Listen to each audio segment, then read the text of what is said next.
without further ado, I'll commence. Now, first I'd like to greet Mr. Murari, honoured guest, Dr. Krishnamurthy, honoured guests, colleagues, and ladies and gentlemen. Thank you very much indeed for inviting me to give this lecture today. I'm extremely honoured. I mean, it's not just a turn of phrase. I didn't know exactly what I was coming into when Krish asked me, and the topic itself is somewhat difficult, but coming here today to see the amazing work that's being done and the audience before me, I hope that I can discharge this reasonably well. I do have to say a few things just at the very beginning about this topic. It's obviously a large topic, it's a difficult topic, and so I reflected as I was coming here. I mentioned to a few of my colleagues that I was going to talk on this, and they said, well, that should be a very short talk. One of the answers is, how does the brain work? And the answer is, we don't know. But I can't leave you with that. What I do want to leave you with, I hope, is a balance between the immense advances in neuroscience, which I will try to overview in a fairly broad and short fashion. And then I would like to address some of the more substantial issues, I think, to do with this, the nature of, that are becoming very important topically, and even becoming topics of public interest and significance. That is higher cortical function and how it affects our very nature as human beings and our understanding as human beings. So what I want, just a bit of an overview of the talk. I will take a historical approach. I'll try to tell a story, because I think that in neuroscience, in any human endeavour, but the history behind it is so critical. And the history of neuroscience over the last, let's say, 100 or 200 years is amazing, but it does stretch back even further than that. So I will tell a selective story, though. I cannot tell everything. I will try to inform you about what we do know, but I will also try to inform you, which I think is, as I was going to say, as I said before, actually a very important point as well. I will tell you a bit about the structure of the brain, and then I will go on to more complex questions about memory, motivation, psychopathology. And then I will address some ways forward, how we can improve upon the already amazing developments in neuroscience that have occurred over this last, especially towards the end of the last century and in this current century. One of the overarching themes that I will try to convey to you is the need for a so-called systems approach. It's no longer sufficient to look at the biochemistry of a system or the electrophysiology of a system or the computational aspect of a system, but we must work in an integrated fashion. I think that will come through more and more as I talk today. You can hear? Okay. And then finally, I will address some of the, as I mentioned before, some of the larger questions. Can we ever really answer things about the nature of the human mind? So I thought, just in case you don't get anything else out of this lecture, I should just present a very simple picture of the human brain as in a very simplistic fashion for some of the people in this audience. As you can see, that there's a large cortex and there's the brainstem, which subserves a lot of so-called vegetative functions such as breathing, cardiovascular function, etc. Cerebellum here controls movement, but also is increasingly known to affect how we process information cognitively. Then the basal ganglia, again, is an area that's been known for decades, or perhaps even over a century, as being an important area in terms of movement. But it's becoming increasingly apparent that there's a very important set of nuclei with regard to motivation and so forth, and human behaviour. Then in the cortices themselves, we can see the temporal lobes, the frontal lobes, parietal lobe, occipital lobe, mainly for visual activity. Temporal lobe has very complex functions and is often a site of epilepsy, as Krish was saying previously. Frontal lobe, often we talk about frontal lobe syndromes and people having disinhibition and so forth, but I think it's really instructive just to look at this very simple diagram. You see that frontal lobe is really, really big, and it subserves many different functions which we really do not have a great deal of information about. And I won't dwell further on the gross neuroanatomy. So I think this analogy is part of my talk, again, is a key theme, that as we're looking at what is a very, very complex problem which is beyond our scientific capabilities of fully understanding at the moment, we as scientists and we as people who are interested in understanding this problem, we must be humble about it and see we are blinded. We do not have the tools at the moment to fully understand the system. So we really are like the folk of story lore, the blind men looking at the elephant. There's something before us. We all have a different perspective.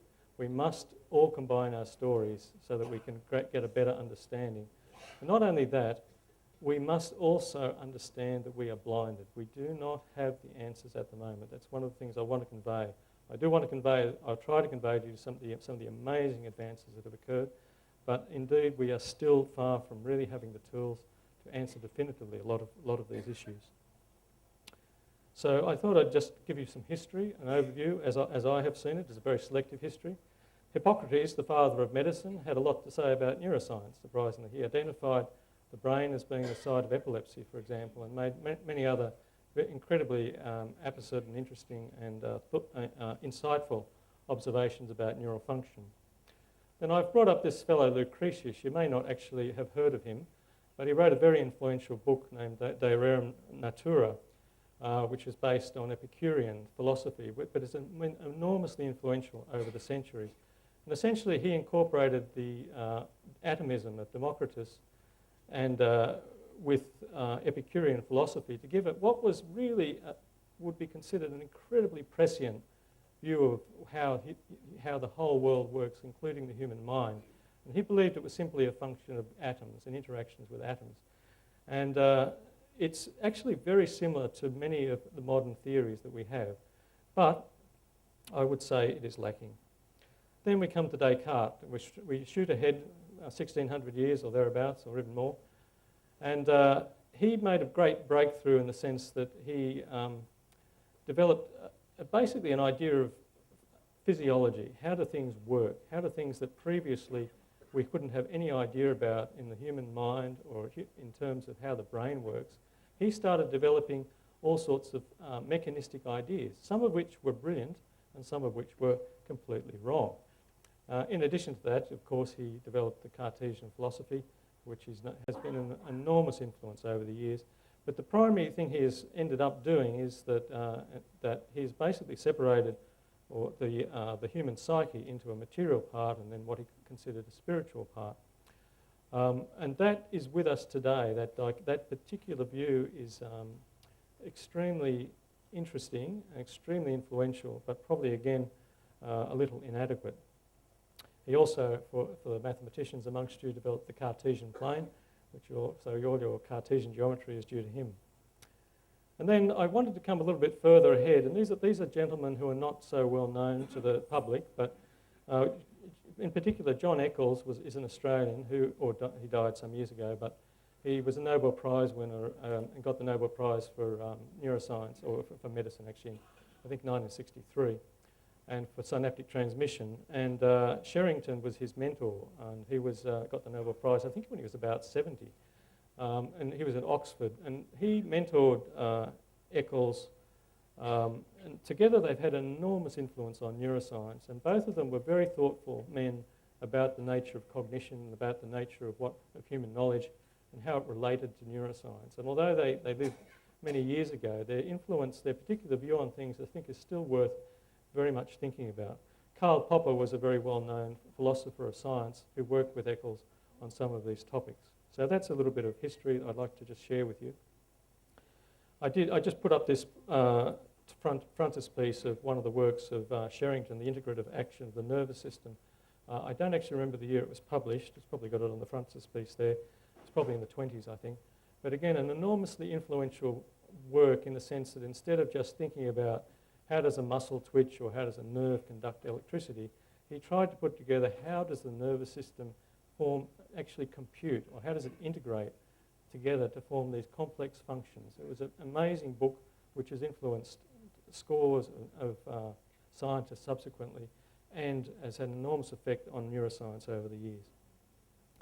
So now let's go forward. What I'd like to do now is just talk about some very basic ideas about the brain and neuroscience. So one of the major players was at the end of the 19th century, Ramon y Cajal in Spain. Now at that stage he had done some amazing histology. So in other words, looking at the brain, seeing that it was made up of cells. And at that stage, there was two schools of thought. One was that the brain was a net that just was continuously interconnected. And the other was that there were neurons that actually were individual units of functional activity in the brain. And he by means of his brilliant scientific work, his brilliant histology, essentially proved this doctrine. Interestingly enough, to be completely truthful, at this point in time we are beginning to see some aspects of the central nervous system that look as though they are actually directly interconnected. But that's another, as always in science, the wheel always turns round, but that's another story. So neurons are the functional units of the brain. They are immensely complex. One thing I would like to point out that I think is insufficiently addressed by my colleagues is, and this is what probably my main area of work is on single neurons, how they work and how they integrate information, how they fire. And I would say, to the best of my knowledge, we cannot actually describe how a single neuron works exhaustively. I could stun you, I could bore you or stun you or whatever with equations and the molecular biology of these individual neurons, the neurotransmitters. I could do that. But I would have to tell you, we still do not know how they work. We cannot give you a set of equations, a model that will imitate a single neuron. So if we think that we can explain the whole system in terms of neurons, we still have a very long way to go. And just by the by, I put this up because they look so nice, actually. The structures are beautiful. And when I look down my microscope and I see those neurons with their axons and their dendrites sitting at the bottom of that dish, it's really good. And they look great, especially if you put these special stains on. They show up really nice colours. We have much nicer colours these days, by the way. One thing I will also say that there are 100 billion neurons in the brain. And in addition to that, there are more supportive cells, the glia. And while we have a fair idea what the neurons are doing, the glia, we really still don't know too much. So that's, again, to inform you of where we're at as far as information about the nervous system goes. Now, so what I've dealt with here is the fundamental basis of a nervous system, an individual neuron. Now, what I wanted to talk about now is how do these neurons connect together? So there are different ways that could be. We could have something like an MP3 player, you plug it into a computer or your speakers or something like that. There could be a wire or an electrical connection between each cell. Or there could be something else. And this was a very unexpected issue, I mean, that they would communicate the way they do. And in fact, as this diagram attempts to show you, oops, just going backwards, an individual neuron connects with another neuron via an axon, and then it forms what's called a synapse. And the synapse allows chemicals to go across a very small space, which is of the order of nanometers. And they diffuse across and then activate the postsynaptic cell that they're trying to activate. Now, the people who discovered this were Eccles, and Sherrington in particular. Or Eccles got the Nobel Prize for this, and then Katz and Hubbard also did a lot of work in this area. And this is just, again, to show you at slightly higher magnification. That's the presynaptic neuron, the one that's connecting to the neuron, and it's secreting substances across to the postsynaptic cell and activating it. And there are many, many different types of synapse in the brain, of which, again, the detailed electrophysiology of the synapse is still not well understood. And as we work on it more and more, the intracellular molecular machinery associated with synaptic transmission is absolutely extraordinary. It's so complex. So what I've done so far is I've told you about neurons, and then I've told you about how they connect together. At least approximately. The next stage in history, as I see it anyway, is in 1952, Hodgkin and Huxley did their absolutely remarkable set of experiments, which they got the Nobel Prize with it in the same year as Eccles in '63. And they worked out how it is that a nerve cell is electrically excitable. And until then, there were a lot of good ideas around, but they, in a single set of 4 papers in 1952, changed the field by, let's say, 3 or 4 orders of magnitude in terms of the detail with which we could understand how neurons worked. And so these are the 2 gentlemen, Hodgkin and Huxley. They were working in England at the time. This is a squid, And the reason I've got that up is because the way they managed to do this was to take this large squid out of this, large nerve fibre out, which is called the giant axon, as you might imagine. It's about 1 millimetre in diameter, so you can get your electrodes into it. I actually, last year, I visited one of the great men of electrophysiology and actually sat in on a squid experiment. We don't do it very much anymore because there's not many squid around, and we have other ways to do it. This diagram down here, on the lower left, is a picture of the electrical activity in a nerve. So that's about a 100 millivolt swing of potential, and it's about 1 millisecond long. Now that's in a squid axon. Now the strange thing is that just about every other neuron in the central nervous system looks like that. Not exactly the same, there are quite a few variations, but really 1 millisecond long with an after potential. They activate about the same potential. So it was an extraordinary discovery. But then what they did, they went on to then be able to explain the cell in terms of a very simple electrical model, which I've shown here. Don't worry about the details, but essentially it's a capacitor and a few resistors and some conductances, and that's it.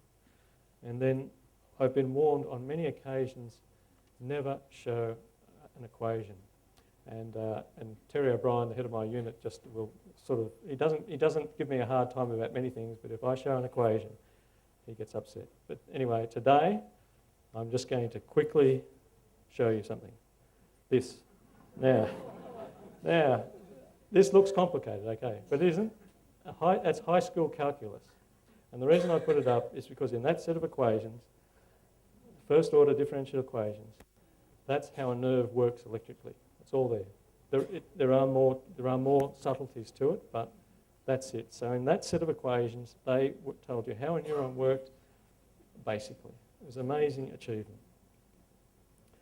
And the reason I put it up as well is to show you where neuroscience made that big step in going from an observational type of activity in many ways through to a biophysical activity where we could actually use the very basic techniques of physics and electrochemistry and dynamics.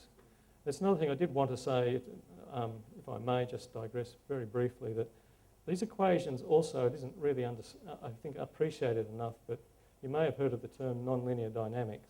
It was a very popular sort of popular science topic probably 10 or 15 years ago. In other words, how do systems oscillate? How do systems go into chaotic regimes?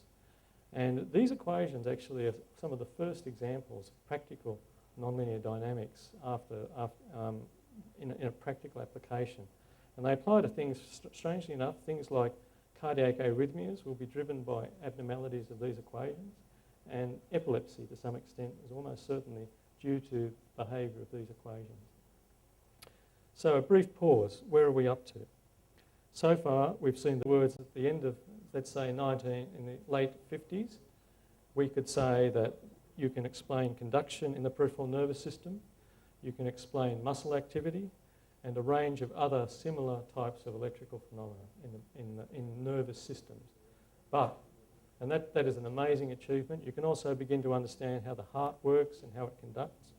Amazing achievements.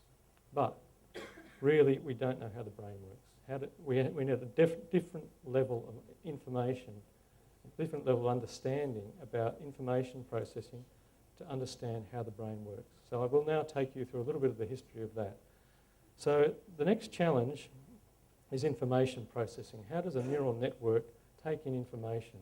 That information can be sensory information. It can be your eye seeing a light and then going down an axon and then going to the back of your brain to your occipital cortex. It could be something like that.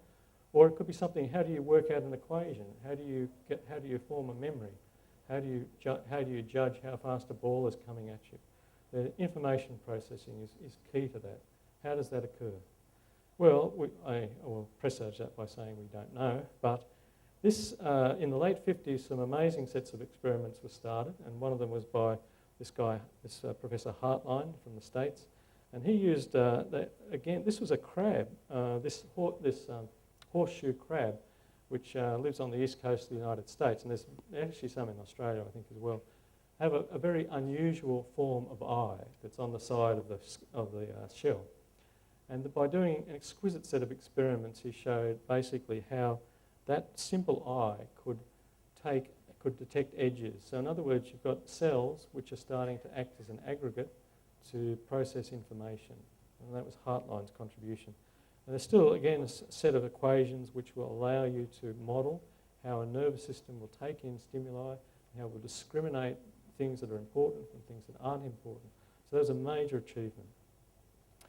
The next point I wanted to bring up was, what I see as the next major advance was a link between neural activity and behaviour. Now, this is where we're getting close to something. Now, we're not going to get a link between why you went down to the shop and bought some milk today and your brain state. No, we're not going to get there. We need simpler systems. And this was the work of Eric Kandel. All these people I've spoken about, by the way, have all got Nobel Prizes for this work. And Kandel started working in this, this preparation, which I used to do experiments on actually when I first started my doctorate. It's called aplysia, or the sea hare. And it's basically a sea snail that really doesn't do too much. You wouldn't be impressed by it, but it has a very simple nervous system. A lot of these types of snails, the invertebrate nervous system seem to be divided up into two types. There are the snails, which have neuron systems of, let's say, can be counted in terms of perhaps maybe 100 neurons in their whole nervous system. And there are things like ants and bees, and I know this because I thought, why don't I do some experiments on ants? And the reason is they have lots of nerve cells. There are, I don't know how many, but thousands of them, and they're really small. So that's why I've never worked on ants. But these ones, these sea snails, have these big neurons that are about 0.5 millimetre across, and you can get your electrodes into them, and there aren't many of them. So if this animal does something, and you can record from some of those neurons, you can potentially get a readout of a behavioural state. And this is what Kandel did.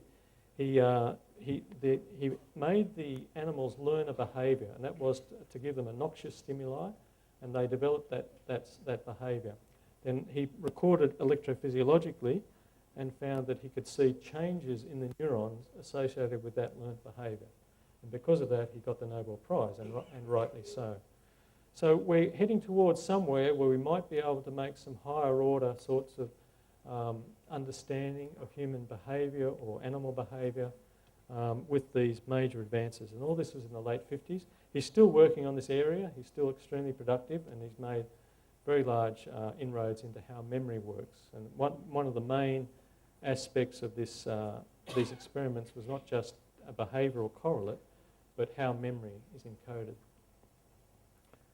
So the next thing I wanted to talk about on a similar line, how, again, higher cortical function. How do things happen in terms of you get a sensor, a peripheral signal coming in? How does it get processed in the brain by many cells? I mean, how is the information getting changed and getting adapted so that it can be perceived? And so again, the late 50s, Hubel and Wiesel in the United States, again, Nobel Prize winners. What did they do? They worked in the cat. Now they've gone from the sea snail, we've gone from the squid axon, now we're going into a mammal. So we're getting a bit closer to where we'd like to be eventually. And what did they do? They chose a simple sensory system in some ways. You might think that the visual system is very complex. It is complex. But your ability, you can put electrodes in the retina, you can put electrodes in the optic nerve, and get phenomenal resolution at a single cell level about stimuli in the periphery. It allows you to make very precise observations on how stimuli get encoded into neural signals, and not only that, how they get transformed as they go through different relay sections of the brain. And what they found was that the simple stimuli, like a light in your visual field, will be picked up like that in your retina, but as it goes towards your cortex, those three sets of relay cells down the pathway, the signals that they're picking up are much more complicated. For example, in your occipital cortex, some of these cells will only be activated if they see a bar moving at a particular angle. So the type of sorts of information they are processing is much more complicated than the sort of information that's coming in through the retina. And this may sound, well, yeah, that sounds what I'd expect sort of thing. but it's really telling you something about how the nervous system is working. And they developed this idea of the hierarchical processing system, that you had a series of relays where the information processing became more complex. And this, to this day, is actually an area of intense debate. I've worked with some visual physiologists, and I did my first undergraduate project in something like this. And I worked with this older guy who he's not, I don't work with him, but he's in my lab next door. And so he still does these experiments 5 days, day and night, on the cats, because that's how difficult these experiments are. And I say to him, and he's going, oh, you know, Hubel and Wiesel, gee, they were wrong. And, and you know, he's always trying to disprove them. But that's the mark of an amazing piece of work, that it becomes a paradigm that becomes the mark against which you've got to get the rest, do the rest of your experiments. Not only that, they did some experiments with this term called plasticity, which I'll come across again in a moment, where they actually made a cat blind just by closing up its eyelid, and found that the neural pathways changed very significantly. So it was the first work, at least as I'm aware, in the mammalian nervous system, showing that you could change a neural system by its inputs. Again, a phenomenally profound observation about complex neural systems, that they are modified by their input. So now what I've talked about is experimental work. How we've done experiments, we've picked up this very incredibly interesting information which is telling us more about the central nervous system. But in addition to science and observations, we must have theoretical frameworks. And there are several that I'd just like to run past you quickly, just for completeness. Hebb's proposal that synapse, when cells fire together, their signals will get augmented. In addition to that, there's the McCulloch-Pitts model, which allowed us to actually see how a set of nerve cells could actually act as a computer, could actually sum things, change them, and actually come out with a signal. So that was an important development. And the final thing I'd just like to touch on for completeness is the so-called Hopfield network, which was developed in the 80s, showing that a set of nerve cells connected more or less the same way as a nervous system could act as a memory. So instead of having a little on-off switch like a computer, where you've got a memory specifically in a very particular point in RAM, this model will give you a memory encoded in a set of neurons, which can change or be modified. So that, again, was a major theoretical development. So now I'd just like to touch again upon this topic of plasticity that we came upon just briefly. The nervous system changes with its inputs. So as we talked about the Hubel and Wiesel experiments with kitten vision, there's another thing that was developed in the 80s called long-term potentiation, where we could actually change the output of a neural system by electrically stimulating it. But the main point I want to take away from that, there's a book published a few years ago called The Brain That Changes Itself. This concept that the brain is continually changing to its external stimuli and perhaps to its internal stimuli is such an important paradigm. I just can't emphasise enough. We are not dealing with what you would regard as a normal computer here. A normal computer is structured to do very particular things in a very particular way. If you change any of it, it breaks down. A neural system is constantly modifying itself. And I don't think we have the faintest idea at the moment how to incorporate this into our understanding of complex neural systems. So I won't, for the sake of time, I won't go into any of these in great detail, but we have a reasonable idea now. I would say we have a reasonable start of understanding how memory might be encoded in a mammalian neural system. We have some interesting data on how motivational states may be encoded in higher centres in the mammalian brain. We have a reasonable idea about how sleep can be induced into a mammal, for example, but I won't go into those in any detail. I just wanted to run past you some of the technical advances that have occurred in the last 20 or 30 years that are really changing the way we can start to analyse these problems. The cellular level patch clamping I won't talk about, but we can now put optical readouts into neural systems and see how whole sets of neurons are firing at the same time. That's been a major change. In addition to that, if we find, for example, that a particular illness, for example, schizophrenia or epilepsy, has a particular genetic defect, we can put that genetic defect into an animal and then study that animal's nervous system intensely to find out how that has happened. And it gives tremendous insights into how the nervous system is working. The other thing you might hear about occasionally, this is the topic of optogenetics, where you can actually you can make the cells in the brain of an animal react to light. Now you may say, why on earth would you do that? Well, it allows you to very specifically activate particular sets of nerve cells. I won't go too much more about that. Now, another area that's been a massive change.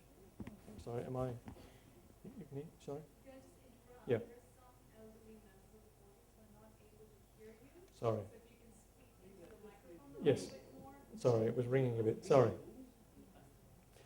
So the next thing you will have heard about is obviously MRI scanning. Now, better? Yes. Yes, good. MRI scanning is magnetic resonance imaging scanning. Now, you'll be aware of that. It's amazing technology, and I won't talk too much about it, but an even more amazing technology in some ways is the ability to have functional MRI, where we can get you to actually think about something or do an activity, and we can then image that in the brain. Now, in the top diagram here, there is a picture of someone actually encoding it, is memorising something. And those coloured areas are parts of the brain that are actually activated during a memory activity. This lower panel shows you someone engaged in speaking. And as you can see, there are several panels, but we can see the parts of the brain that are activated. The other thing I just wanted to point out was that on the bottom panel you can see what looks like a very colourful set of ribbons. Now that's actually called tractography. We can actually image the actual tracts of where the nerve fibres are connecting to one, or nerve cells are connecting to one another. I just want to say as a little aside, people love these diagrams because they look so pretty. And I often say to my colleagues, why do you do tractography? And they go, oh, it looks so nice. So it's one of those things where we're looking for something to do with. But I just would warn you against the flashy presentation of the neuroscientists sometimes. They try to impress with colour, but it's not always that substantive. I did want to just let you know about something we've been doing at the Royal Melbourne and the Melbourne hospitals. We've been able to implant chronic electrode recordings in humans who have uncontrolled epilepsy, and we've kept them in for about 2 years, and we've been able to predict epilepsy when it's going to happen. Now it's not foolproof, it's not the cure for epilepsy, but it's an amazing technology that we were very privileged to be able to share, to derive from the United States. And that was recently published in Lancet. Now, what I did want to bring up as well was the topic of computational neuroscience, and you will hear more about this. I'll just touch upon it, but simply that computers are becoming so powerful now that there is a sense that we can model large neural systems. We can definitely model large neural systems, but there is a kind of what I think is perhaps an excessive optimism that we can actually realistically model large neural systems. Up the top left there, I've got the IBM Blue Gene system. We're fortunate to have one of these systems in Melbourne. I think I'm not sure how many, it's probably 4 or 6 in the world. And these are these petaflop devices that you can do amazing simulations on. The middle one is just to show you how nice some of the coloured pictures they're deriving in the Blue Brain project are. And then the bottom right-hand corner is a project called the Blue Brain project being run out of Switzerland, where they're attempting to use these supercomputing systems to try to really get into how a whole realistic mammalian nervous system would work. They're hoping to realistically simulate it. I'll come on to that more in detail, but I did want to point out to you this technology is amazing. We in our lab we simulate neural networks for epilepsy, for types of we're looking at phenomena associated with schizophrenia. We can model drug effects and so on. Another thing we are doing is modelling whole proteins. So, for example, a 2,000 kilobase, or sort of 8,000 kilobase protein, in other words, a fairly big one. We can model it at an atomic level. So that means there'll probably be thousands and thousands of atoms, all in space, and we can simulate the activity of that protein, very slowly, I must admit.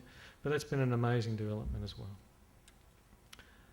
So a blue sky thing I just wanted to talk about that we are thinking about and may even do something about, and that is that the ultimate thing would be able to get a readout from the brain in real time of the electrical activity. Now we can do that already in the sense that we can put an electrode in.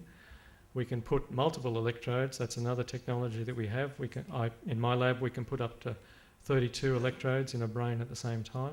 But to be able to, without non-invasively being able to detect electrical activity in the brain at the cellular level is probably, it might not be possible, but using MRI technology it is just feasible. So we are thinking about running some experiments to see if we can pick up a signal from a nerve cell directly using MRI in real time, maybe in the next year or two. So the real question though, so I've talked about where we're at right now is I've tried to tell you how a nervous system might work. I've tried to tell you how certain aspects of higher cortical function might be analysed, might be understood. And I think at this stage there's a whole lot of things I haven't said that time doesn't permit. The understanding of the nervous system with regard to things like depression, with regard to schizophrenia and so forth, we are beginning to have a little bit of a explanatory framework functionally in terms of the central nervous system. So we've come a long way. That's what I wanted to convey to you. The science is amazing, the knowledge is amazing, and everybody in the field is very excited about it. But what I wanted to do now was just briefly touch upon larger questions. So can we explain the human mind with these mechanisms? So I wasn't satisfied with just telling you how the brain works. I'll tell you how the mind works, but I want to convey to you that I don't know. So the real question, so free will, moral action and consciousness, can these be derived from these sorts of models? Now I don't know what the opinion in the audience would be, but I think my mother would say no. And the last thing, one of the sad things, my mother passed away a little while ago, but one of the sad things, not sad, but ironic things of life, isn't it, that everything your mother said actually turned out to be true. And anyway, she wasn't a neuroscientist, she was a very humble stenographer, I think. But she would still say, no, I don't think so. And I'll come to why I think she was right. So let's just, I think I should finish up fairly soon. Yeah. But historically, again, there's a wide range of opinions, which I won't go through in detail here. One thing that I did want to say was that there's a philosopher named Wittgenstein who was in the 20th century. And the thing about him was that I disagree with most of the things he said, but he was such an admirable character. I really like him. And there's this famous quote he has that what we cannot talk about, we must pass over in silence. And the question is, should we, in terms of these topics of consciousness, free will, etc., should we just say, look, we don't know what they are, let's forget about it, you know? And the trouble is, the answer may be yes, but the trouble is that a lot of people are talking about it. And I did want to bring this up because whilst it's a very intriguing and stimulating topic, there are people in big centres throughout the world, especially in Harvard and the United States centres and actually at Cambridge, who are saying that yes, we can actually deal with these topics in terms of neuroscience. And all I would say at the moment is that I think we're very far from being able to do that. And the other thing I did want to bring up was a concept that in science, it has an enormous explanatory ability. We all know that. The revolution in science has allowed us to sit here, have air conditioning, have projectors and all that sort of stuff, which is amazing and given us much better healthcare. There's no question at all. But there is a kind of, I think, a funny side to science that it sometimes you get a model or you get a system that becomes the reality. There's this funny sort of dialectic tension between observing things and what the model that you make sometimes becomes the reality. And I think in this particular area we need to be a bit careful that the model that we derive somehow becomes the reality. We only see human beings in terms of a set of neurons or a set of mathematical equations, which I think would not only be unfortunate but quite wrong. So just a little history of this topic. Eccles, who I spoke about before, and Popper sought to preserve free will in terms of neural system on the basis of the random nature of synaptic transmission. In the late 20th century, there's a guy named Dennett who's based in the East Coast and States, who thinks everything is based on mechanistic principles, but he really thinks free will is still there, and no matter what. Now, it's a little bit hard to see how we can justify that, but he describes free will as the most difficult and the most important philosophical problem confronting us today. And then I won't read this all, but he really brings out the crux of the matter, that free will has such important implications that if neuroscientists go around saying it doesn't exist, it has a lot of implications. Steven Pinker, again, has various sorts of ideas which I won't go on to. The Blue Brain Project, this project that's been funded in Europe, predicted that in 10 years they could make a hologram that would be conscious. That was in 2009. And in 2013 they got €1 billion to follow through on this project. And I just had a quote from Christoph Koch. The roundworm has exactly 320 neurons and we still have no idea how this animal works. So I'll leave you to draw your conclusions. And I won't go too much into that. One person I have thought she gave a lecture at the University of Melbourne just recently, I thought had some very sound ideas on this, that the problem of defining consciousness really is extremely difficult, and to say that you're going to develop a system that will replicate it or explain it, I think is maybe outside the scientific scope. It might be, but at the moment it's too difficult to say. So just finally, a final quote from Dennett. The history of philosophy is the history of very tempting mistakes made by very smart people. And if you don't learn that history, you'll make those mistakes again and again and again.